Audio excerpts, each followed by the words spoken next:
Hello guys, কিতা খবর কইসাইন?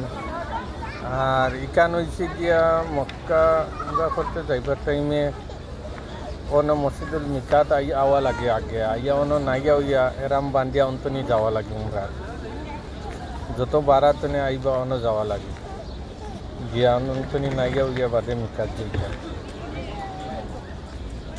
আর ভিডিওটা কিলা লাগছে কমেন্ট করে জানাইও। ইনশাআল্লাহ এতন আরো ভালো ভালো ভিডিও দিবার চেষ্টা করব। ভিডিওটা ভালো লাগে যদি কমেন্ট লাইক সাবস্ক্রাইব করতে ভুলিও না, সাবস্ক্রাইব জরুর করিও। মাশাআল্লাহ বহুত সুন্দর, মসজিদের ভিতরে বহুত সুন্দর মাশাআল্লাহ। নেক্সট ভিডিও থাকবে ভিতর মসজিদের ভিতরে।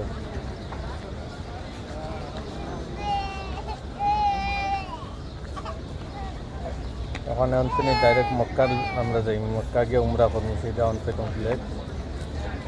এখন যাই গিয়ে অন্তনি আর দোয়া করি।